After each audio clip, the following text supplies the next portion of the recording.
Hello નમસ્તે નમસ્કાર welcome to Study Tailor the Hardik તમારા બધાનું અહીં ખૂબ જ સ્વાગત છે। આજે આપણે 8 મે એટલે કે આજના દિવસનું ધ હિન્દુનું એડિટોરિયલ એનાલિસિસ ગુજરાતીમાં જોઈશું। So I am the Hardik Parmar and latest start our journey towards success. આજનો સૌથી પહેલો આર્ટિકલ જે છે એ ખૂબ જ સુંદર છે। તેનું ટાઇટલ છે ટોક્સિક ડિઝાસ્ટર। બરાબર, ટોક્સિક એટલે કે ઝેરી, તમને ખ્યાલ આવી ગયો છે। ટોક્સિક એટલે કે ઝેરી ડિઝાસ્ટર વિશે વાત કરે છે તો તમને અંદાજ આવી ગયો છે કે કોની વાત કરવાની છે।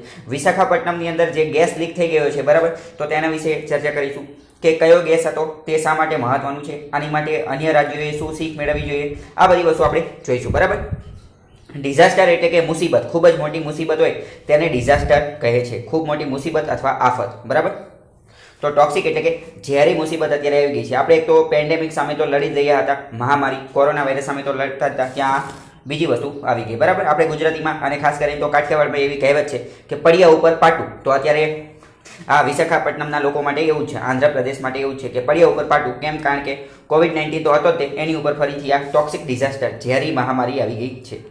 અહીંયા આપેલું છે the gas leak tragedy is a reminder that safety is paramount when existing the lockdown.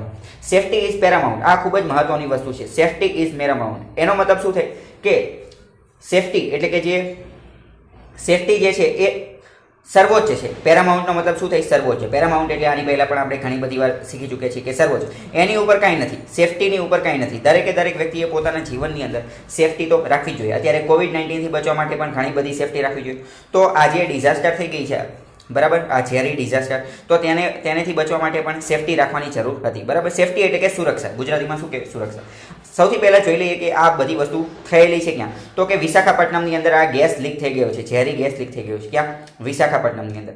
Visakhapatnam ક્યાં છે? આંધ્રપ્રદેશની અંદર। આંધ્રપ્રદેશની અંદર છે વિશાખાપટ્ટનમ, અને એક્ઝેક્ટ જગ્યા જોઈએ તો ગોપાલપટ્ટનમ નામની જગ્યા છે। કઈ? ગોપાલપટ્ટનમ નામની જગ્યા છે। બરાબર, ત્યાં આ દુર્ઘટના થઈ ગઈ છે। આ આપણે શું જોયું? લોકેશન એટલે કે સ્થળ જોયું। બરાબર, હવે કઈ કંપનીની અંદર અથવા કયા પ્લાન્ટની અંદર આ ઝેરી ગેસની દુર્ઘટના થઈ છે? તો એલજી પોલિમર પ્લાન્ટ। કયો? એલજી પોલિમર પ્લાન્ટની અંદર આ દુર્ઘટના થઈ છે।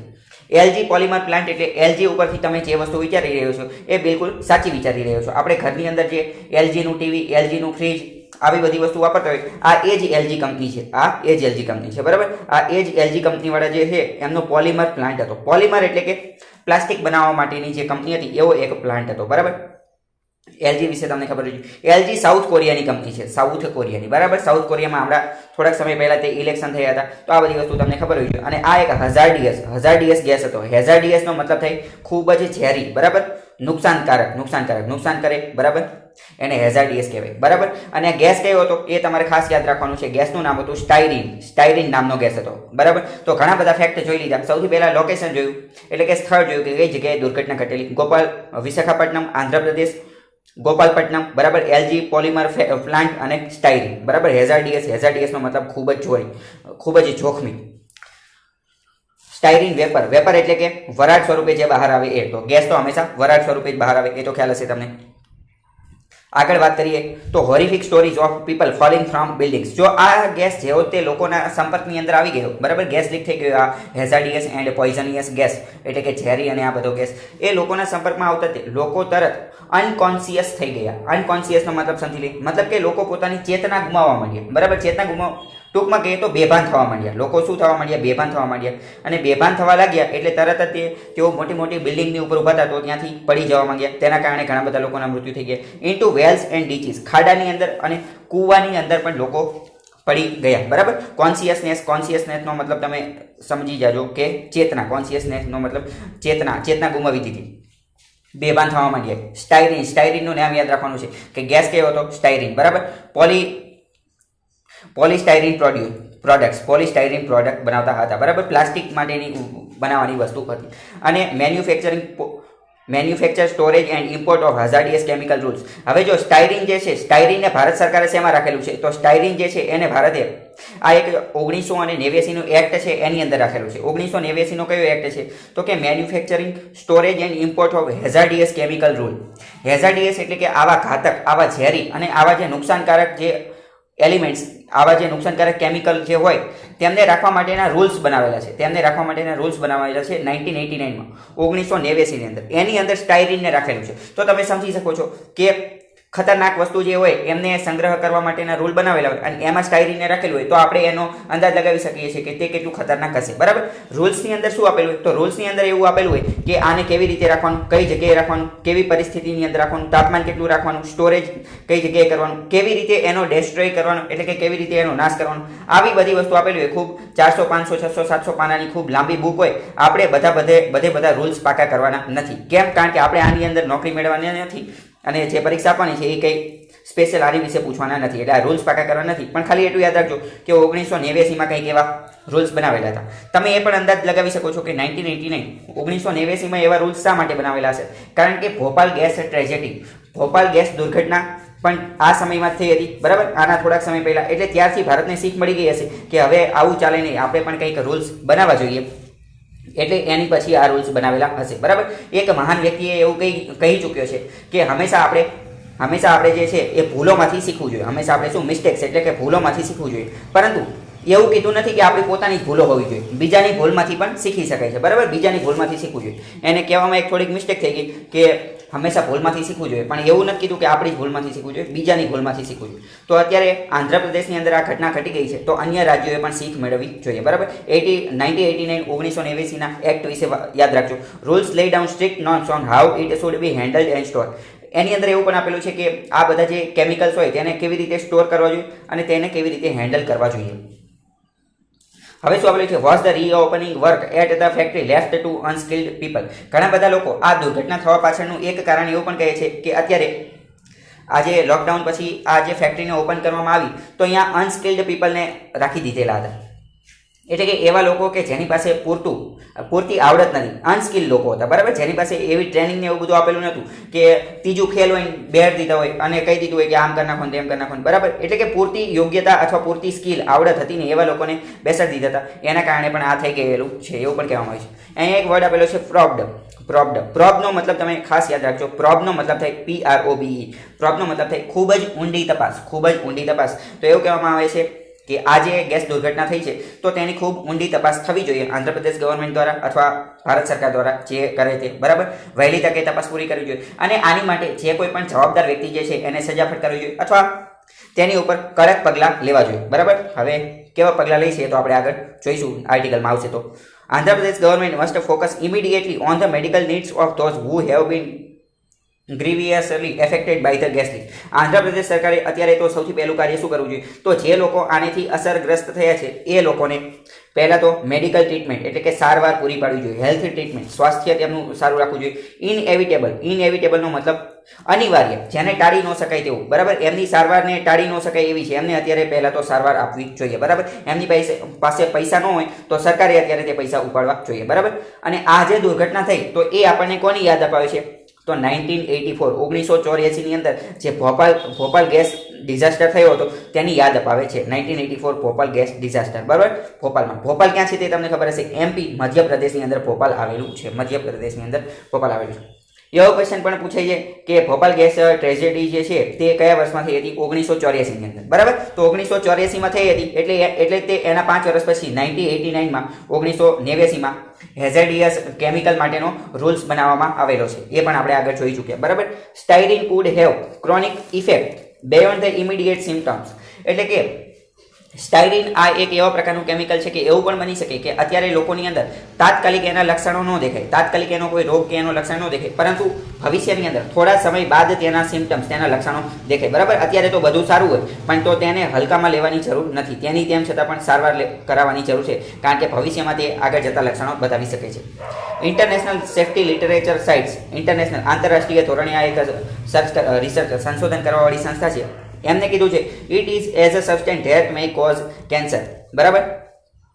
એટલે કે આ જે તત્વ રહ્યું, આ જે કેમિકલ રહ્યું, બરાબર, આ જે કેમિકલ એ કેન્સર પણ ઉત્પન્ન કરી શકે છે, તેના કારણે વ્યક્તિની અંદર કેન્સર પણ થઈ શકે છે. આ પણ તમને ખબર હોવી જોઈએ, બરાબર. અહીંયા એક વર્ડ આપેલો છે સોલેટિયમ. સોલેટિયમનો મતલબ શું થાય? સોલેટિયમનો મતલબ આપણે કોઈ વ્યક્તિનું કંઈક નુકસાન કરેલું હોય તો તેની બદલે આપણે કંઈક તેને વળતર આપીએ તેને સોલેટિયમ કહેવાય. તો તેને શું કહેવાય? સોલેટિયમ.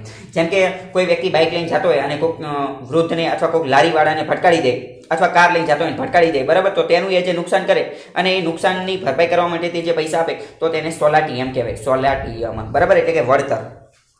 સોલાટિયમ પેમેન્ટ આપવું જોઈએ જે લોકો આની અંદર અસરગ્રસ્ત થયા છે તેમને પૈસા આપવા જોઈએ, સોલેટિયમ આપવું જોઈએ, બરાબર. Access to the highest quality of health care for the victim. જે લોકો આની અંદર ફસાયેલા છે, જે લોકોએ આનો સામનો કરેલો છે, તેમને હાઈએસ્ટ ક્વોલિટી ઓફ હેલ્થ, ઉચ્ચ કક્ષાની, ઉચ્ચ ક્વોલિટીવાળી, ઉચ્ચ ગુણવત્તાવાળી હેલ્થ એટલે કે સ્વાસ્થ્ય સુરક્ષા તેમને આપવી જોઈએ. Also warning for industrialist across India. ભારતની અંદર બીજા જે ઉદ્યોગકારો છે, બીજા પણ લોકો કે જે આ પ્રકારના ઉદ્યોગ સાથે સંકળાયેલા છે, તેમને પણ હવે ખાસ ધ્યાન રાખવું જોઈએ કે આવું થાય નહીં. બીજું એક વાત કેવી કહેવામાં આવી છે કે આ જે થયું તેની પાછળનું એક કારણ કોન્સિક્વન્સનો મતલબ છે પરિણામ. આનું એક પરિણામ શું છે? લોકડાઉન. આનું એક પરિણામ શું છે? લોકડાઉન. જો જનરલી તમે કેમિસ્ટ્રી એટલે કે રસાયણ વિજ્ઞાન થોડું ઘણું ભણેલા હશો અથવા નહીં ભણેલા હોય તો અત્યારે હું તમને કહી દઉં તો કેમિકલની અંદર કેવું હોય કે ઘણી બધી વાર જો તે બંધ કરી દેવામાં આવે, બંધ ડબ્બાની અંદર અથવા કોઈ પણ જગ્યાએ જો તેને ઘણા લાંબા સમય સુધી બંધ કરી દેવામાં આવે તો ઓટોમેટિક તે ઝેરી બની જાય છે, ઓટોમેટિક તે ઝેરી બની જાય છે, બરાબર. અને પછી જો લાંબા સમય પછી તેને અચાનક જ તાત્કાલિક ખોલી દેવામાં આવે તો તેમાંથી ઝેર અચાનક પ્રસરી જાય છે, બરાબર. એટલે એને ખોલવા માટેના અલગ અલગ નિયમ હોય, જે તેની સાથે સંકળાયેલો વ્યક્તિ હોય તેને જ ખબર હોય, બરાબર. એટલે કઈ વસ્તુ છે આમાં કે લાંબા સમય સુધી લોકડાઉનના કારણે આ બધી કંપની, ફેક્ટરીને આ બધી વસ્તુ બંધ હતી અને અત્યારે તાત્કાલિક એને ખોલવામાં આવેલી છે. આ એક એનું પણ પરિણામ હોઈ શકે છે. હવે ભારતે બીજું શું ધ્યાન રાખવાની જરૂર છે? તો ભારતે, તમને ખ્યાલ જ છે કે ભારતનો એવો ટાર્ગેટ છે કે વાઇડ મેન્યુફેક્ચરિંગ બેઝ. ભારતે પોતાનું મેન્યુફેક્ચરિંગ, ઉત્પાદન ક્ષમતા જે છે એ ભારતે વધારવી છે. ભારતની એવી ઈચ્છા છે કે ભારતની અંદર તે બધી વસ્તુનું ઉત્પાદન થાય. મેન્યુફેક્ચરિંગ ક્ષેત્રે ભારત બોસ બની જાય. મેન્યુફેક્ચરિંગ, ચાઇના જે છે એ અત્યારે મેન્યુફેક્ચરિંગ ક્ષેત્રે સૌથી આગળ છે. મોટાભાગની કંપનીઓનું મેન્યુફેક્ચરિંગ એટલે કે ઉત્પાદન ત્યાં થતું હોય છે, પરંતુ ભારતની અંદર એટલું બધું મેન્યુફેક્ચરિંગ થતું નથી. ભારત જનરલી બધી વસ્તુ, મોટાભાગની વસ્તુ બહારથી આયાત કરે છે. તો ભારતનો એવો ટાર્ગેટ છે કે આપણે મેન્યુફેક્ચરિંગ ક્ષેત્રે બોસ બની જવું છે. આપણે મેન્યુફેક્ચરિંગ એટલે કે ઉત્પાદન ક્ષેત્રે આગળ આવવું છે. તો જો આગળ આવવું હશે તો આવા બધા નિયમોનું ધ્યાન રાખવું પડશે. પછી વારંવાર આવી દુર્ઘટના થાય તો આપણને પોસાય નહીં, બરાબર. અને વિદેશની કંપનીઓને પણ પોસાય નહીં, કારણ કે આવી બધી દુર્ઘટના અને વિવાદોમાં ફસાય તો સારું કહેવાય નહીં. આગળ શું આપેલું છે? Terrible mistake. આ એક ભયાનક મિસ્ટેક હતી, ભયાનક ભૂલ હતી. ટેરિબલનો મતલબ શું થાય? ભયાનક. ટેરિબલનો મતલબ થાય ભયાનક. તો હવે જો અહીં આપણે બીજું થોડીક વ્યવસ્થિત રીતે સમજી શકીએ. આ દુર્ઘટના ક્યારે થઈ હતી? તો વહેલી સવારે 1 વાગે 1 થી 4 વચ્ચે થઈ હતી. 1 થી 4 વચ્ચે, વહેલી સવારે 1 થી 4 વચ્ચે. હકીકતમાં તો રાત પણ કહી શકાય, કારણ કે રાતે 1 વાગે થઈ હતી 4 વાગે. તો રાતનો આ જે સમય છે તેને વી અવર્સ કહેવાય, વી અવર્સ. તો ઇંગ્લિશના પેપરની અંદર પૂછાઈ જાય કે what is the meaning of wee hours? WEE. Wee અવર્સનો મતલબ થાય મોડી રાત્રિનો સમય અથવા વહેલી સવારનો સમય, કોઈ પણ થઈ શકે, બરાબર. મોડી રાત્રિનો સમય અથવા વહેલી સવારનો સમય. ટાઈમ યાદ રાખી લો. 1 થી 4નો જે સમય હોય એને વી અવર્સ કહેવાય છે.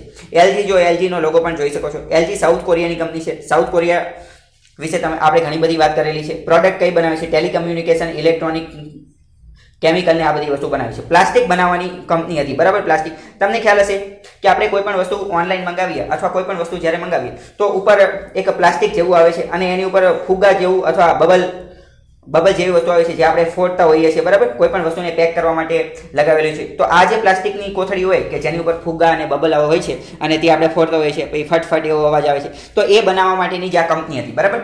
આ કંપની જે છે, જ્યાં આ ગેસ લીક થઈ ગયો છે, એ પ્રકારનું પ્લાસ્ટિક બનાવતી હતી. પોલિમર પ્લાન્ટ હતો. તો પોલિમર પ્લાન્ટ વિશે થોડીક વાત કરી લઈએ. પોલિમર એટલે શું? સૌથી પહેલા તો એક મોનોમર આવે અને એક તો પોલિમર આવે. મોનોમર એટલે, તો મોનોનો મતલબ થાય એક. મોનોનો મતલબ શું થાય? એક. મોનોમરની અંદર જો આ બધા જે છે એ છૂટા એક જ હોય. અને જ્યારે આ બધા મોનોમરને ભેગા કરી અને એક ચેઇનની અંદર, એક સાંકળની અંદર બાંધવામાં આવે તો તેને પોલિમર કહે છે. તો તેને શું કહે છે? પોલિમર. પોલિમર એટલે કે પ્લાસ્ટિક, બરાબર. મોનોમર અને પોલિમર, તેના બે પ્રકાર છે. મોનોમર એટલે અલગ અલગ, પોલિમર એટલે આવી રીતે એક ચેઇનની અંદર બાંધવામાં આવે. યાદ રાખજો તમે. હવે જો પોલિમર જે છે એ નેચરલ એટલે કે કુદરતી પણ હોઈ શકે છે અને મેન મેડ એટલે કે કૃત્રિમ પણ હોઈ શકે છે. આપણા મનુષ્યના શરીરની અંદર DNA આવેલું હોય છે. DNA એટલે કે ડીઓક્સીરિબોન્યુક્લિક એસિડ, જે આપણા શરીરની અંદર આવેલું છે, જેની અંદરથી પ્રોટીન બને છે. તો પ્રોટીન અથવા તો આ DNA જે છે એ પણ એક પ્રકારનું શું છે? પોલિમર છે. એ પણ એક પ્રકારનું પોલિમર છે. એક્ઝામની અંદર ક્વેશ્ચન પૂછી જાય કે DNA એ શું છે નીચેનામાંથી? તો પોલિમર, મોનોમર અથવા બીજા બે ઓપ્શન આપી દીધેલા. તો આન્સર શું આવશે? DNA એ એક પ્રકારનું નેચરલ પોલિમર છે, કુદરતી પોલિમર છે. અને મેનમેડ પોલિમર પણ હોઈ શકે છે. જેમ કે જો પ્લાસ્ટિકની બોટલ અહીં આપેલી છે, ઉદાહરણ દ્વારા જોઈ લઈએ, સિન્થેટિક પોલિમર. તો આ એક પ્રકારની પ્લાસ્ટિકની બોટલ છે, બરાબર. પોલિમર, એનું અણુસૂત્ર પણ આવે C10H8O4, પણ એ કંઈ એટલું બધું મહત્વનું છે નહીં, બરાબર. સાયન્સ રિલેટેડ, કેમિસ્ટ્રી રિલેટેડ 11મા 12માની કેમિસ્ટ્રીની પરીક્ષા આપતા હોય તો આ મહત્વનું છે, બાકી કોમ્પિટિટિવ માટે મહત્વનું નથી. મોનોમરને આવી બધી રીતે વસ્તુ બની શકે છે. આગળ વાત કરીએ, જો અહીંયા સોલાટીયમની વાત કરવામાં આવી છે. સોલાટીયમ એટલે કે વળતર, રાહતની રકમ અને નુકસાની કે વળતર પેટે આપેલી વસ્તુ. એવી સોલાટીયમનો મતલબ એવો નથી કે પૈસા જ આપેલા હોય, એની બદલે કંઈક બીજી વસ્તુ પણ આપી શકે છે. બરાબર, સોલાટીયમ ઇંગ્લિશ માટે મહત્વનું થઈ જાય છે, તો યાદ રાખજો. હવે આગળ આપણે વાત કરીએ તો અહીંયા આજે સ્ટાયરીન નામનો ગેસ છે. બરાબર, સ્ટાયરીન તમે ખાસ યાદ રાખજો, કારણ કે પરીક્ષામાં આ જ પૂછાઈ જશે કે કયો ગેસ હતો, તો તે હતો સ્ટાયરીન. તો સ્ટાયરીન શું છે? તો કે ફ્લેમેબલ એટલે કે ઝડપથી સળગી જાય તેવો. હાઈલી ફ્લેમેબલ એટલે કે સળગી જાય તેવો. ટોક્સિક, તો સ્ટાયરીન શું છે? સળગી જાય એવો ગેસ છે. પછી ટોક્સિક એટલે કે ઝેરી ગેસ છે. પ્રોબેબલી કાર્સિનોજેનિકનો મતલબ તમે સમજી લેજો. કાર્સિનોજેનિકનો મતલબ થાય એવું તત્વ કે જે કેન્સર ઉત્પન્ન કરી શકે. કેન્સર જેનેથી થાય, જે તત્વથી કેન્સર થાય, એને શું કહેવાય? કાર્સિનોજેનિક કહેવાય. કાર્સિનોજેનિક. બરાબર, તો ઘણા બધા પ્રશ્ન આની અંદરથી બની જાય. પહેલો જ પ્રશ્ન બની જાય, what is the meaning of carcinogenic? કાર્સિનોજેનિકનો મતલબ શું? તો કેન્સર થાય છે. બરાબર, અને સ્ટાયરીનના એવો ક્વેશ્ચન જીપીએસસી લેવલની પરીક્ષામાં એવો ક્વેશ્ચન પૂછે છે કે નીચેનામાંથી કયું લક્ષણ સ્ટાયરીનનું નથી? બરાબર, તો આપેલું હોય ફ્લેમેબલ, ટોક્સિક, કાર્સિનોજેનિક અને ડી કંઈક બીજું આપી દીધેલું. તો ડી જે હોય એ જવાબ આવશે. બરાબર, ફ્લેમેબલ એટલે કે ઝડપથી સળગી જાય, ટોક્સિક એટલે કે ઝેરી, કાર્સિનોજેનિક એટલે કે કેન્સર ઉત્પન્ન કરે તેવો. બરાબર, આગળ વાત કરીએ. હવે આ દુર્ઘટના થયેલી છે આંધ્રપ્રદેશની અંદર. તો આંધ્રપ્રદેશનું સ્થાન આપણે જોઈ લઈએ. આ આખો ભારતનો મેપ છે. બરાબર, આ ઉત્તર ભારત છે, આ દક્ષિણ ભારત છે, આ પશ્ચિમ ભારત અને આ પૂર્વ ભારત. આટલી ખબર હોવી જોઈએ. આ ગુજરાત છે. ગુજરાતથી જ્યારે અહીંયા આવીશું તો આ આંધ્રપ્રદેશ છે. આંધ્રપ્રદેશની અંદર વિશાખાપટ્ટનમ અને આ ગોપાલપટ્ટનમ નામની જગ્યાએ આ ઘટના ઘટેલી છે. ઘટનાની દુર્ઘટના. બરાબર, જો આ તમે દ્રશ્ય પણ જોઈ શકો છો કે આ ફેક્ટરીમાંથી સફેદ પ્રકારનો ધુમાડો નીકળે છે અને ગેસ નીકળે છે, જે ઘણા બધા લોકોની જાન લઈ લીધી છે. ભોપાલ ગેસ દુર્ઘટના વિશે પણ થોડીક વાત કરી લઈએ. ભોપાલ ક્યાં છે? મધ્યપ્રદેશની અંદર 1984 ની અંદર દુર્ઘટના થઈ ગઈ હતી. તો તે ઘટનાને યાદ કરવા માટે આ એક મેમોરિયલ પણ ત્યાં બનાવવામાં આવેલું છે. તેના વિશે વાત કરીએ તો 1984માં થઈ હતી. પહેલાં તો એટલું યાદ રાખવાનું છે, 2 ડિસેમ્બર 1984માં થઈ હતી. અને એ કંપનીનું નામ શું હતું? તો union carbide India limited, UCIL. બરાબર, આ એક યાદ રાખવાનું. જો હવે તમને એવો પ્રશ્ન થાય કે 1984, આ તો કઈ કરંટ અફેર્સનું છે પણ નહીં, તો અત્યારે આ પ્રશ્ન કેમ પૂછાઈ જાય? તો અત્યારે આ પ્રશ્ન એટલે પૂછાઈ જાય કારણ કે આજે વિશાખાપટ્ટનમની અંદર આજે ઘટના ઘટી ગઈ સ્ટાયરીન ગેસની, તો એના કારણે આ ભોપાલ ગેસ દુર્ઘટનાને એ પણ થોડુંક લાઇમલાઇટમાં આવી જાય. કારણ કે એવું તો છે નહીં કે આ પહેલી જ વાર ભારતમાં થયું, આની પહેલાં પણ આવી દુર્ઘટના થયેલી છે, એટલે થોડુંક ચર્ચામાં આવી જાય છે. તો UCIL એટલે કે કંપનીનું નામ હતું યુનિયન કાર્બાઇડ ઇન્ડિયા લિમિટેડ. અને તે સમયે ગેસ કયો હતો? તો MIC. તે ગેસ કયો હતો? ભોપાલની અંદર ગેસ કયો હતો? તો MIC. MIC એટલે કે મિથાઇલ આઇસોસાયનેટ. બરાબર, મિથાઇલ આઇસોસાયનેટ.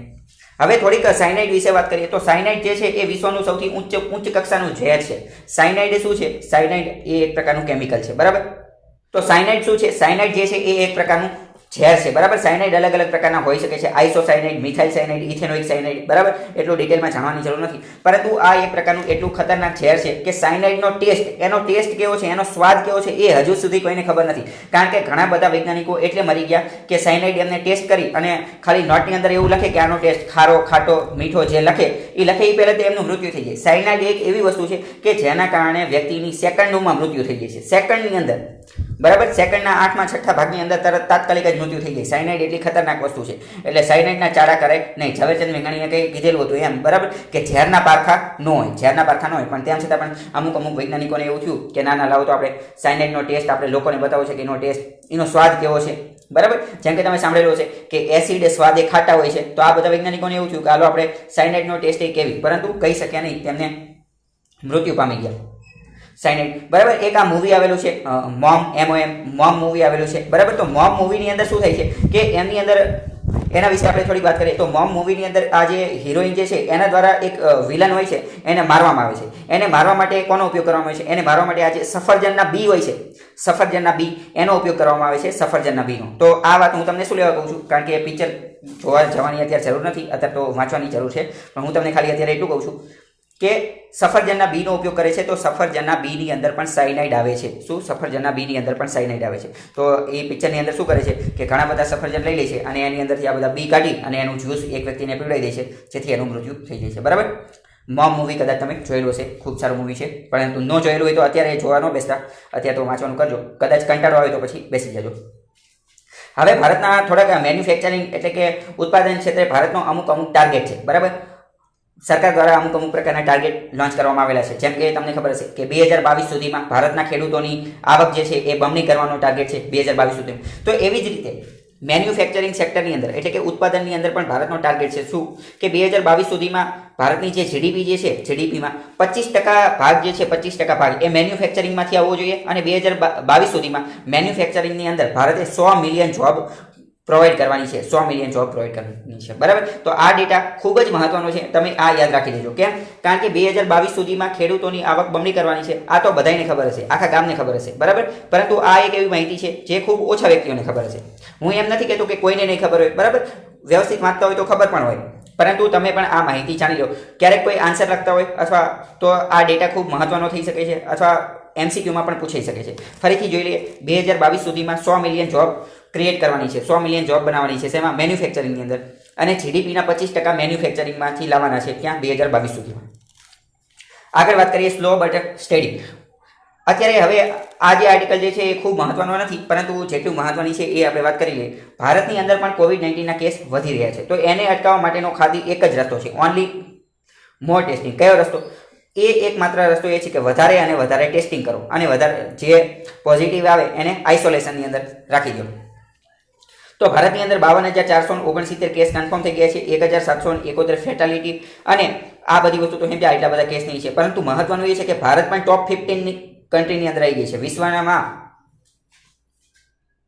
વિશ્વમાં સૌથી વધુ કેસ ધરાવવાવાળા જેટલા દેશો છે એની અંદર ભારત ટોપ 15 ની અંદર આવી ગયું છે. બરાબર. તો આ કંઈ હરખાવાની કે ખુશીની બાબત છે નહીં. આ કંઈ ઓલિમ્પિકમાં કંઈ મેડલ મેળવેલો નથી એટલે ટોપ 15માં આવે એ કંઈ સારી વસ્તુ નથી. બરાબર. તો એને અટકાવવા માટે કંઈક કરવું જોઈએ. શું કરવું જોઈએ? મોર ટેસ્ટિંગ એન્ડ આઇસોલેશન. બીજો કંઈ રસ્તો નથી. આખા આર્ટિકલની અંદર બીજું પણ ઘણું બધું આપેલું છે, પરંતુ આપણે એ બધી ઓલરેડી ચર્ચા કરી ચૂક્યા છીએ. આગળ વાત કરીએ. India needs to enact a કોવિડ-19 લો. ખૂબ મહત્વનો આર્ટિકલ છે, સુંદર આર્ટિકલ છે. બરાબર. Ad hoc and reactive rule making reveals the lack of coordination between the union and the state government. આર્ટિકલની અંદર એવું કહેવા માંગે છે કે ભારત સરકારે અત્યારે કોવિડ-19 લો એટલે કે કોવિડ-19 સંબંધિત કાયદો બનાવવાની જરૂર છે. શા માટે? તો કે lake of coordination between union and state government. રાજ્ય સરકાર અને કેન્દ્ર સરકાર વચ્ચે પરસ્પર સહયોગ છે નહીં. તો જો આવો કોઈ લો બનાવી દેવામાં આવે અત્યારે તાત્કાલિક, તો રાજ્ય સરકાર અને કેન્દ્ર સરકાર વચ્ચે સહયોગ થઈ શકે છે. અહીંયા એક વર્ડ આપેલો છે કોમ્બેટ. કોમ્બેટનો મતલબ થાય સામનો કરવો. કોમ્બેટનો મતલબ શું થાય? સામનો કરવો થાય. શું કહેવા માંગે છે આપણે જોઈએ તો lockdown has been carried out by state government.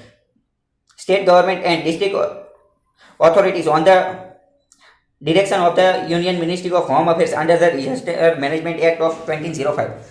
સૌથી પહેલા તો લોકડાઉન કોના દ્વારા લગાવવામાં આવ્યું છે? તો લોકડાઉન લગાવવાની જે સત્તા જે છે એ રાજ્ય સરકારની છે. સ્ટેટ ગવર્મેન્ટની અને ડિસ્ટ્રિક્ટ એટલે કે જિલ્લા લેવલની આ સત્તા છે. લોકડાઉન લગાવવાની સત્તા કોની છે? રાજ્ય સરકારની અને જિલ્લા લેવલની, જિલ્લાના કલેક્ટરને એ બધાની છે. બરાબર. પરંતુ એમને આ આદેશ કોણે આપેલો છે? અત્યારે એમને આ આદેશ આપેલો છે હોમ અફેર્સ એટલે કે કેન્દ્ર સરકારના ગૃહ મંત્રાલય. કેન્દ્ર સરકારના ગૃહ મંત્રાલય જે અત્યારે અમિત શાહ પાસે છે.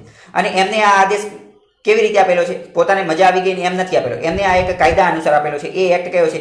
તો કે disaster management act 2005. Disaster management act 2005. બરાબર.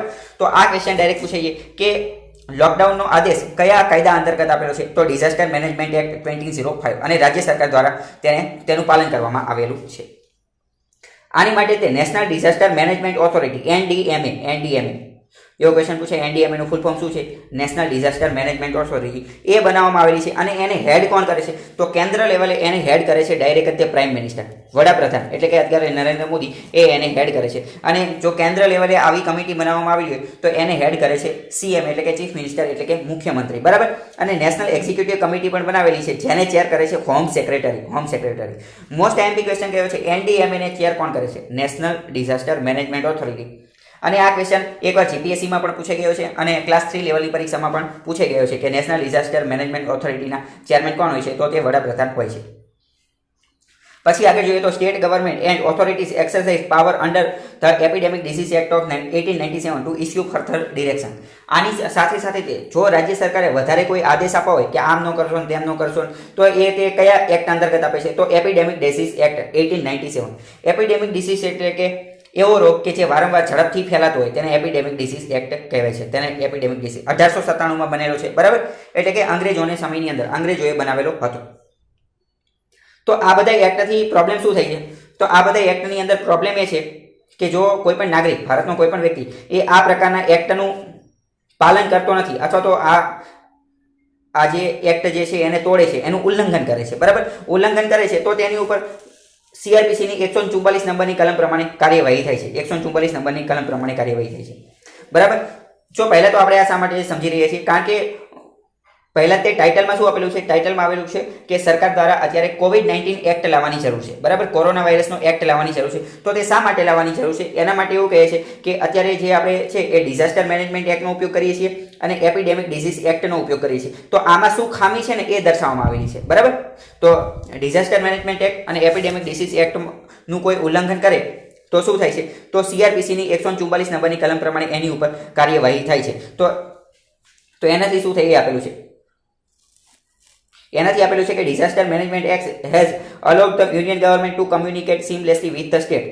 એના કારણે કેન્દ્ર સરકારને એવી સત્તા મળી ગયેલી છે કે તે રાજ્ય સરકારને આદેશ આપી શકે છે. However serious questions remain whether the act was originally intended or is sufficiently capable of addressing the threat of the pandemic.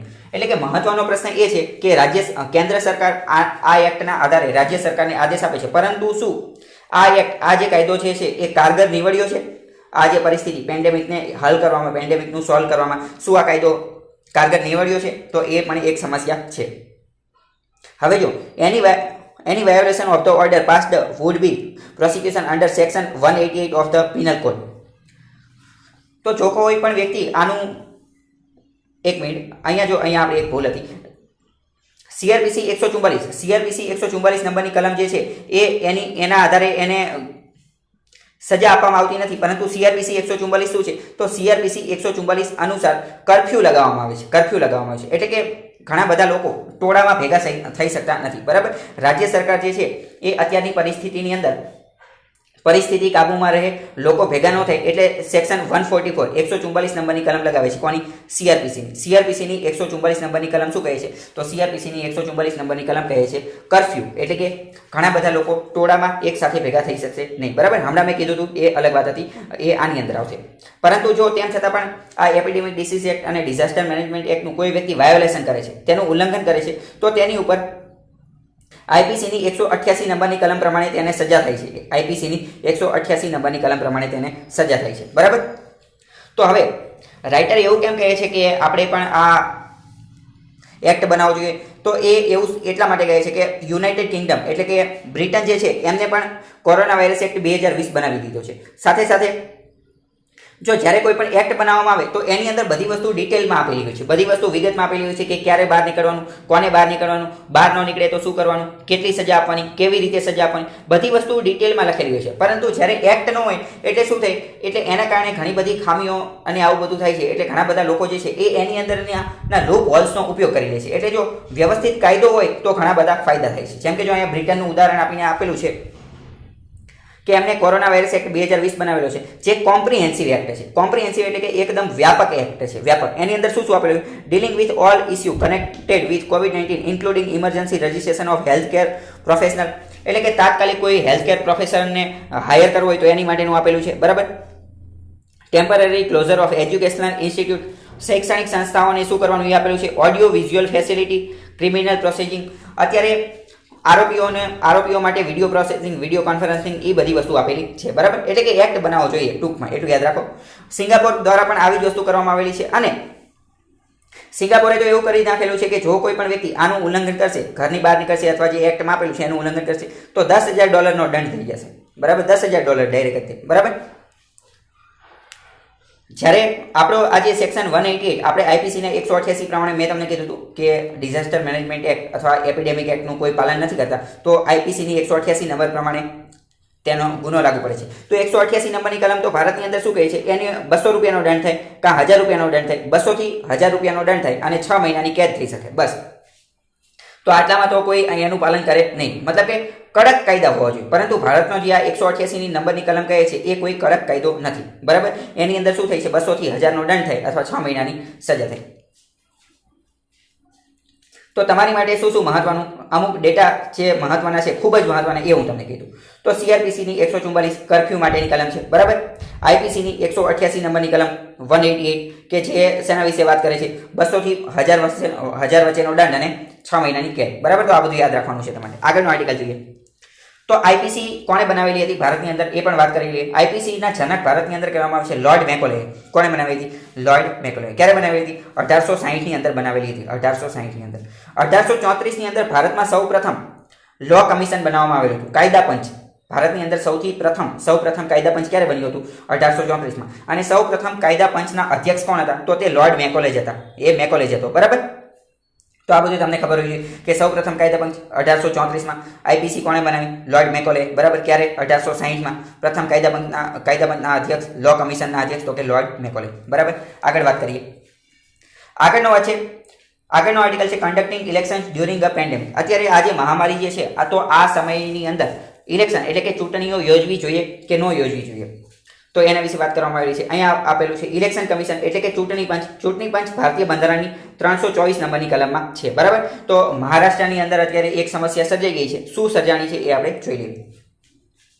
અને એવું પણ કહેવામાં આવ્યું છે કે સાઉથ કોરિયાએ અત્યારે હમણાં તે ઇલેક્શન યોજી લીધા છે, તો આપણે એની પાસેથી શું કંઈ શીખ મેળવવી જોઈએ કે ન મેળવવી જોઈએ?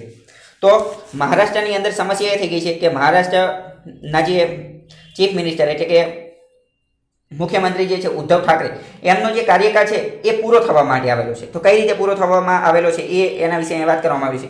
તો એમને સીએમ તરીકે શપથ લીધા હતા 28 નવેમ્બર 2019માં તેમને સીએમ તરીકે શપથ લીધા. પરંતુ તેઓ વિધાનસભાના કે વિધાન પરિષદના સભ્ય હતા નહીં. તેઓ એકયના સભ્ય ન હતા. તેઓ ચૂંટાઈને આવેલા ન હતા. બરાબર. તો હવે તમારો એવો પ્રશ્ન થતો હશે કે શું કોઈ વ્યક્તિ ચૂંટણી લડ્યા વગર સીએમ કે પીએમ બની શકે? તો જવાબ છે હા. બરાબર. કોઈ પણ વ્યક્તિ બની શકે, ચૂંટણી લડ્યા વગર પણ બની શકે. પરંતુ શરત માત્ર એટલી છે કે એણે 6 મહિનાની અંદર ચૂંટાઈને આવી જવું પડે. તેને શું 6 મહિનાની અંદર ચૂંટાઈને આવી જવું પડે. તો હવે સમસ્યા એ થઈ ગઈ છે કે ઉદ્ધવ ઠાકરે સીએમ તો બની ગયા. ક્યારે બની ગયા? નવેમ્બરમાં. બરાબર. તો હવે 6 મહિના ગણીએ તો નવેમ્બર, ડિસેમ્બર, જાન્યુઆરી, ફેબ્રુઆરી, માર્ચ, એપ્રિલ અને અત્યારે મે. બરાબર. તો હવે એમના 6 મહિના પૂરા થવા આવેલા છે, કારણ કે અત્યારે મે તો ચાલે છે. તો હવે 6 મહિના પૂરા થવા આવેલા છે. જો હવે તેઓ ફરીથી ચૂંટાઈને ન આવે તો શું થાય? તો તેમનું સીએમનું પદ જાય, તો તેમને મુખ્યમંત્રીમાંથી હટી જવું પડે. બરાબર. પરંતુ અત્યારે તો ઇલેક્શન કમિશન એમ કહે છે કે અત્યારે તો ચૂંટણી થઈ શકે નહીં. કેમ? કારણ કે મહામારી ચાલી રહી છે. તો બીજો આજે શું નામ છે આમનું? ઉદ્ધવ ઠાકરે પાસે બીજો શું ઓપ્શન છે? બીજો ઓપ્શન એમની પાસે એ છે કે એઓ વિધાન પરિષદમાં ગવર્નર દ્વારા નોમિનેટ કરી દે. બરાબર. તેમની નિમણૂક કરી દે. એવું થઈ શકે તો પણ થઈ શકે એમ છે. પરંતુ ગવર્નર એની ના પાડે છે કે ના, અમે આમને નોમિનેટ કરશું નહીં. તો બીજા કયા પ્રોબ્લેમ છે એ બધી વસ્તુ આપણે જોઈએ. પહેલા તો ઇલેક્શન કમિશન, ચૂંટણી પંચે એમ કીધું છે કે અત્યારે ચૂંટણી થઈ શકે નહીં. તો ચૂંટણી પંચને આવો પાવર કોણ આપે છે કે એ નક્કી કરી શકે કે ચૂંટણી થશે નહીં થાય? તો એવો પાવર એમને 324 નંબરની કલમ પ્રમાણે મળેલો છે. બરાબર. કે ચૂંટણી થાય કે ન થાય. અને section 153 of representation of people act 1951, આ એક્ટ પણ એવું કહે છે કે અમુક પરિસ્થિતિની અંદર ચૂંટણી ન પણ થઈ શકે. અને 164(4) નામનો જે આર્ટિકલ જે છે એ એવું કહે છે કે 6 મહિનાની અંદર 6 months was out of the question as the Supreme Court in S.R. Chaudhary versus State of Punjab and others. August 2001 ની અંદર સુપ્રીમ કોર્ટે પણ એવી વાત કીધેલી છે કે અમુક પરિસ્થિતિની અંદર ચૂંટણી ન પણ થઈ શકે. બરાબર. તો એને સુપ્રીમ કોર્ટમાં પડકારી શકાય નહીં. Chief minister was left nominating route. બરાબર. એટલે જો હવે તેમને નોમિનેટ કરી દેવામાં આવે તો તે ફરીથી સીએમ તરીકે રહી શકે છે. મહારાષ્ટ્રના ડેપ્યુટી સીએમ કોણ છે તે તમારે યાદ રાખવાનું છે. ત્યાંના ડેપ્યુટી સીએમ છે અજીત પવાર. કોણ? અજીત પવાર. હવે લેજિસ્લેટિવ કાઉન્સિલ એટલે કે વિધાન પરિષદ. મહારાષ્ટ્રની અંદર વિધાન પરિષદ પણ છે. બરાબર. બધા રાજ્યમાં વિધાન પરિષદ છે નહીં. અત્યારે મહારાષ્ટ્રમાં છે. વિધાન પરિષદ એટલે કે ઉપલું ગૃહ. બરાબર. લેજિસ્લેટિવ કાઉન્સિલ 171(3)E નામની અને 171(5) નામની કલમ જે છે એ એવું કહે છે કે ગવર્નર વિધાન પરિષદની અંદર અમુક જે સ્પેશિયલ નોલેજ અથવા સ્પેશિયલ એક્સપિરિયન્સ ધરાવતા હશે એવા લોકોને વિધાન પરિષદની અંદર તેની નિમણૂક કરી શકશે, તેની નોમિનેટ કરશે. બરાબર. હવે જો whether mister Thackeray would knock on the, તો અત્યારે ઠાકરે શું કરી શકે છે? એ સુપ્રીમ કોર્ટનો દરવાજો પણ ખટખટાવી શકે છે. પરંતુ એ ખૂબ મહત્વનો કેસ આપેલો છે કે બિહારની અંદર પણ પહેલા આવી જ એક પરિસ્થિતિ થઈ હતી. શું? તો કે લાલુ પ્રસાદ યાદવ જે છે એમની ઉપર આવો કેસ ચલાવવામાં આવેલો હતો કરપ્શનનો, અને એના કારણે એમને રાજીનામું આપવું પડે એવું હતું સીએમ તરીકે. તો એમણે શું કરી દીધું? તો લાલુ પ્રસાદ યાદવે શું કર્યું? એમને રાજીનામું આપી દીધું અને તાત્કાલિક એમના જે પત્ની હતા, એમના પત્ની, એને તાત્કાલિક સીએમ બનાવી દીધા. બરાબર. એમના વાઇફનું નામ પણ અહીંયા આપેલું છે. તેમની વાઇફ રાબરી દેવી. બરાબર. Replace him as a CM. તો મહારાષ્ટ્રની અંદર પણ અત્યારે એવું થઈ શકે છે કે આજે ઉદ્ધવ ઠાકરે જે છે એ એમને રિપ્લેસ કરી શકે, એમને રિપ્લેસ કરી શકે એવો કોણ વ્યક્તિ છે? એ એમનો પુત્ર, એમના પુત્રને સીએમ બનાવી શકે છે, જે હાલમાં એમએલએ છે, બરાબર. એટલે એક રીતે જોઈએ તો આ એક પ્રકારની ગંદી રાજનીતિ છે. જેને મજા આવે એને આપણે સીએમ બનાવી શકીએ અને જેને મજા આવે એને પીએમ બનાવી શકાય, બરાબર. અને હટાવી પણ શકીએ અને લગાવી પણ શકીએ, બરાબર. કારણ કે 6 મહિના સુધી એમને એમ પણ સીએમ તરીકે રહી શકાય છે, બરાબર. પરંતુ વધારે પડતું આપણે આ રાજનીતિમાં અત્યારે પડવું નથી. આપણે આ ખાલી અત્યારે ભણવાનું કરીએ તો સાઉથ કોરિયાએ જે છે એની પાસેથી આપણે એ શીખવું જોઈએ કે એને ત્યાં કણે 44 મિલિયન 1 મિલિયન એટલે 10 લાખ, તો 440 લાખ લોકોનું ઇલેક્શન તેણે ત્યાં યોજી દીધું. પણ ભારતની અંદર આ ઇલેક્શન કેમ થતું નથી? અને એ બધી વસ્તુ આપણી છે. અને હજી આગળ વેસ્ટ બંગાળ એટલે કે પશ્ચિમ બંગાળ, તમિલનાડુ, બિહાર આ બધી જગ્યાએ પણ જે છે એ ઇલેક્શન આવી રહ્યા છે. તો તેની માટેનું શું કરવાનું એ યાદ રાખવાનું છે. જો અહીંયા બીજો હું તમને મહત્વનો એક્ટ આપી દઉં, એક બીજી મહત્વની વાત કહી દઉં તો બંધારણની અંદર એવું કીધેલું છે કે લોકસભા અને વિધાનસભા આના જે ઇલેક્શન, આની જે ચૂંટણીઓ જે છે એ 6 મહિનાથી વધારે સમય સુધી રોકી શકાય નહીં. કોની? લોકસભા અને વિધાનસભાની ચૂંટણી 6 મહિનાથી વધારે સમય સુધી રોકી શકાય નહીં. પરંતુ રાજ્યસભા, વિધાન પરિષદ અને આ જે નગરપાલિકાના આ બધી જે ચૂંટણીઓ છે, પંચાયતો, એની ચૂંટણી 6 મહિના કરતાં પણ વધારે સમય સુધી રોકી શકાય છે, બરાબર. તો સ્ટેટમેન્ટ સ્વરૂપે આવું પૂછાઈ શકે છે અથવા કોઈ પણ રીતે પૂછાઈએ. ફરીથી કહી દઉં છું, લોકસભા અને વિધાનસભા આની ચૂંટણી 6 મહિના કરતાં વધારે સમય સુધી રોકી શકાય નહીં. જ્યારે બાકીનાની રોકી શકાય, રાજ્યસભાની, વિધાન પરિષદની રોકી શકાય, બરાબર. હવે તો બીજો અહીંયા એક એ પણ ઉપાય આપેલો છે કે મહારાષ્ટ્રની અંદર અત્યારે બીજું એવું પણ બની શકે કે 356 નંબરની કલમ પ્રમાણે રાષ્ટ્રપતિ શાસન લગાવી શકાય. પરંતુ રાષ્ટ્રપતિ શાસન ક્યારે લગાવવાનું, શું કરવાનું, એ બધા વિશે સુપ્રીમ કોર્ટે પહેલા તે અલગ અલગ ગાઈડલાઈન આપી દીધેલી છે. એટલે એ પણ થઈ શકે એમ નથી, બરાબર. અને હવે અહીંયા બધા લોકો એવું કહે છે કે સાઉથ કોરિયા પાસેથી આપણે શીખવું જોઈએ. તો ઇલેક્શન કમિશનનું એવું કહેવાનું થાય છે કે સાઉથ કોરિયા પાસેથી આપણે શીખી જવી. એ બધી વાત તો સાચી છે, પરંતુ સાઉથ કોરિયાની જે પોપ્યુલેશન જે છે એ 44 મિલિયન એટલે કે ખાલી 440 લાખ જ છે, 440 લાખ જ હતી. જ્યારે ભારતની અંદર બિહારની પોપ્યુલેશન તે 10 કરોડની આજુબાજુ છે, બરાબર. એટલે ભારત માટે આ જે રસ્તો જે છે એ એક રીતે ઇમ્પોસિબલ છે. તો આ બધી વસ્તુ તમને ખબર હોવી જોઈએ. આગળ વાત કરીએ, વોટર વિઝડમ ડ્યુરિંગ અ પેન્ડેમિક. પાણીનો આપણે કઈ રીતે ઉપયોગ કરવો જોઈએ એની વાત કરવામાં આવેલી છે. તો પાણીનો કોઈ લખવાનું આવે તો લખી શકો છો, અથવા પ્રિલિમ્સ માટેના પોઈન્ટ જોઈએ તો વર્લ્ડ વોટર ડે, વિશ્વ પાણી દિવસ આપણે ક્યારે ઉજવીએ છીએ? 22 માર્ચે ઉજવીએ છીએ. ક્યારે? 22 માર્ચે. અને વર્લ્ડ અર્થ ડે, વિશ્વ પૃથ્વી દિવસ આપણે 22 એપ્રિલે ઉજવીએ છીએ, બરાબર. એના એક મહિના પછી 22 એપ્રિલ.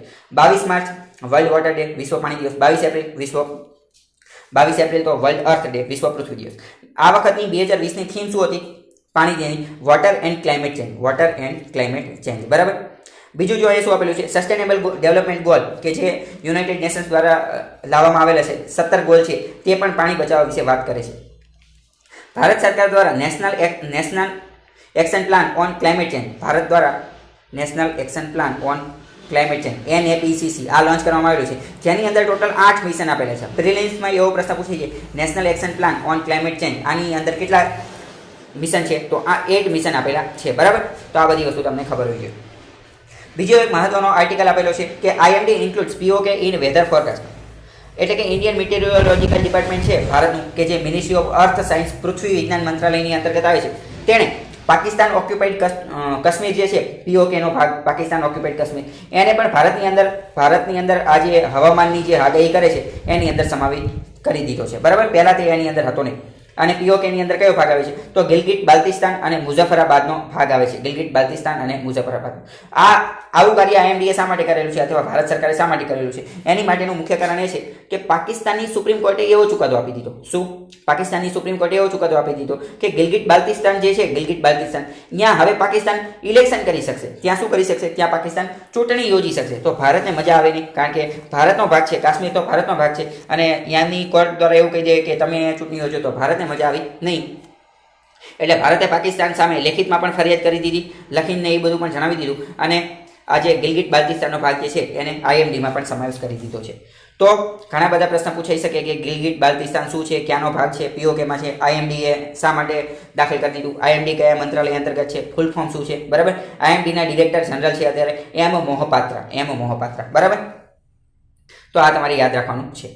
આગળ વાત કરીએ કેમિકલ્સ. હવે જો હમણાં જ આપણે વાત કરી કે વિશાખાપટ્ટનમની અંદર આ જે કેમિકલ ઝેરી ગેસ ફેલાઈ ગયો છે તો ગુજરાતે એક મહત્વનું કાર્ય કર્યું છે. તો એ જે ઝેરી ગેસ ફેલાઈ ગયો છે તો એ ઝેરી ગેસને કંટ્રોલ કરવા માટે ગુજરાતે એ ગેસનો સામનો કરી શકે એવો ન્યુટ્રીલાઇઝ ગેસ મોકલેલો છે. એનું ન્યુટ્રીલાઇઝ એટલે કે સમતોલન, એનું સંતુલન કરી શકે એવો ન્યુટ્રીલાઇઝ ગેસ કોણે મોકલેલો છે? તો ગુજરાતે કરેલો છે. અને તમને ખબર જ હશે કે ગુજરાતી લોકો હંમેશા તે બધા લોકોની મદદ કરવામાં આગળ પડતા હોય છે. તો ગુજરાતે અત્યારે પણ ફરીથી લોકોની મદદ કરવા માટે આગળ આવ્યું છે. બરાબર. જો અહીં આપેલું છે requested the government authorities to arrange a chemical cold. જો કયું કેમિકલ? પહેલા તો વિશાખાપટ્ટનમની અંદર જે કેમિકલ હતું તે કયું હતું? તો તે હતું સ્ટાયરીન. તો સ્ટાયરીનને કંટ્રોલ કરવા માટે ગુજરાતે મોકલેલું છે 4 ટેટાયરી બ્યુટાકેથોલ. બરાબર. PTBC આ નામનું કેમિકલ જે છે એ ગુજરાતે મૂકેલું છે. નામ તમારે યાદ રાખવાનું છે કે ગુજરાતે મૂકેલું છે. બરાબર. ગુજરાતે. એવો ક્વેશ્ચન પૂછાય છે કે આંધ્રપ્રદેશમાં આ જે સ્ટાયરીન ગેસ હતો તેને કંટ્રોલ કરવા માટે કયા રાજ્યએ મોકલેલું હતી હેલ્પ? તો ગુજરાતે મોકલેલી હતી. આગળ વાત કરીએ tiger population in Sundarban rises to. અત્યારે આ પેન્ડેમિકની વચ્ચે પણ સુંદરવન જે છે, સુંદરવન નામનો, ત્યાં ટાઈગર પોપ્યુલેશન એટલે કે વાઘની વસ્તી જે છે એ વધી રહી છે અને વાઘની વસ્તી વધી અને 96 થઈ ગઈ છે. તો સુંદરવન ક્યાં આવેલું છે એ તમને ખબર હોવી જોઈએ. સુંદરવન જે છે એ ટાઈગર રિઝર્વ છે કે ત્યાં વાઘ જોવા મળે છે. તો સુંદરવન ટાઈગર રિઝર્વ ક્યાં આવેલું છે? પશ્ચિમ બંગાળની અંદર આવેલું છે. પશ્ચિમ બંગાળમાં. બરાબર. ભારતની અંદર ટોટલ 50 ટાઈગર રિઝર્વ છે. કેટલા? 50 ટાઈગર રિઝર્વ છે. આ પણ તમને ખબર હોવી જોઈએ. 50 ટાઈગર રિઝર્વ. અને હવે જો વંદે ભારત મિશન શરૂ થઈ ગયું છે. વંદે ભારત મિશન શું છે એ મેં તમને કાલે કીધું હતું, અત્યારે પણ ફરીથી કહી દઉં. વંદે ભારત મિશન જે છે એ ભારતના એક્સટર્નલ મિનિસ્ટર એટલે કે વિદેશ મંત્રી દ્વારા શરૂ કરવામાં આવેલું છે. વિદેશ મંત્રી અત્યારે ભારતના છે એસ જયશંકર. કોની માટે?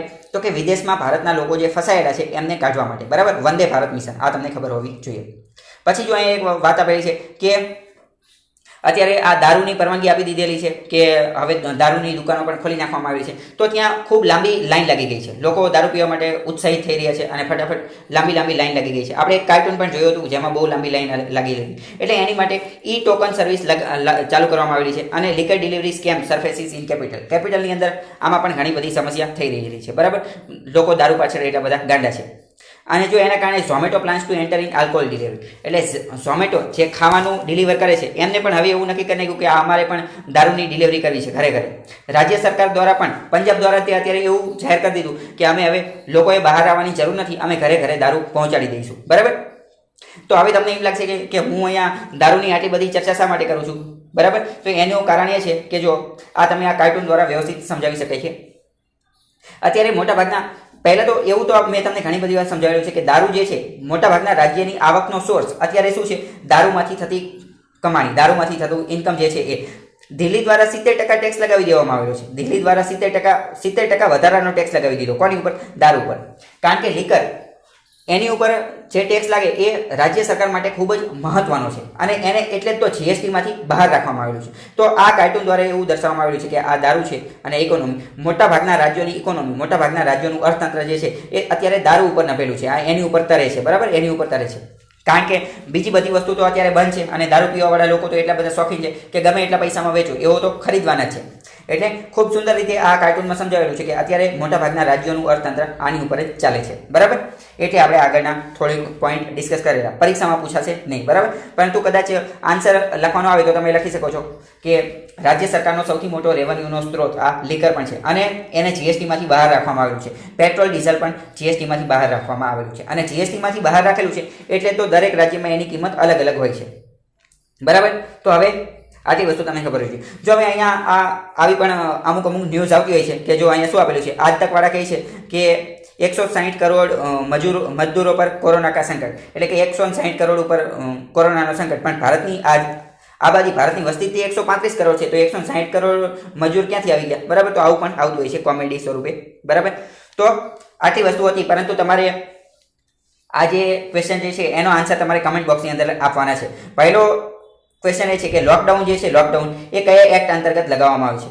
લોકડાઉન અત્યારે લગાવેલું છે કયા એક્ટ અંતર્ગત લગાવેલું છે? બીજું, ઇલેક્શન કમિશન જે છે, ચૂંટણી પંચ એ બંધારણમાં કયા કલમની અંદર આવેલું છે? અને ઓપરેશન સાગર સેતુ એ કોની સાથે સંબંધિત છે અને કોનું ઓપરેશન છે? નેવીનું, એરફોર્સનું કે આર્મીનું. અને મિશન વંદે ભારત આ કોની સાથે સંબંધિત છે? મિશન વંદે ભારત. અને ભારતની અંદર ટોટલ કેટલા ટાઈગર રિઝર્વ છે? ભારતની અંદર ટોટલ કેટલા ટાઈગર રિઝર્વ છે? આટલાની વાત કરવાની છે, બરાબર. અહીંયા પહેલું આપેલું છે you are a big disaster in my life. Disaster એટલે કે સમસ્યા, ડિઝાસ્ટર એટલે કે આફત, બરાબર. તો આ એક કોમેડી સ્વરૂપે વાક્ય છે કે આપણે કોઈ બહુ હેરાન કરતું હોય અથવા આપણા જીવનની અંદર કોઈ એવો વ્યક્તિ હોય કે જે આપણને રોજે હેરાન કરતો હોય તો આપણે એને ઇંગ્લિશમાં એવું કહી શકીએ કે you are a big disaster in my life, કે તું મારા જીવનની અંદર સૌથી મોટી સમસ્યા છે, બરાબર. એવું તમે કહી શકો છો, બરાબર. સારું પણ લાગે, એને હસવું પણ આવે. અને તો તમારે આ જે 5 ક્વેશ્ચન જે છે આનો આન્સર કમેન્ટ બોક્સની અંદર લખીને જણાવવાના છે, બરાબર. તો આશા કરું કે તમને કંઈક નવી વસ્તુ જાણવા મળી હશે. અને ક્યાં હેલા, હજી પૂરું નથી થયું, બાકી છે. માત્ર લેવાની જ, મેળવવાની જ ગણતરી ના રાખો, કંઈક આપવાની પણ ભાવના રાખો. સૌથી પહેલાં ચેનલને સબસ્ક્રાઈબ કરો, વિડીયો ગમ્યો હોય તો લાઈક કરો, અને ના ગમ્યો હોય તો અહીં સુધી જોઈ નાખ્યો મતલબ તો ગમ્યો જ હશે ને. અને આ જ્ઞાનને માત્ર તમારા સુધી જ રાખીને સેલ્ફિશ એટલે કે સ્વાર્થી ના બનો, પરંતુ તમારા મિત્રો સાથે પણ શેર કરીને આ એજ્યુકેશનલ રિવોલ્યુશનનો એક ભાગ બનો. So, I, the Hardik Parmar, signing off and see you in the next video. Till then, goodbye and take care.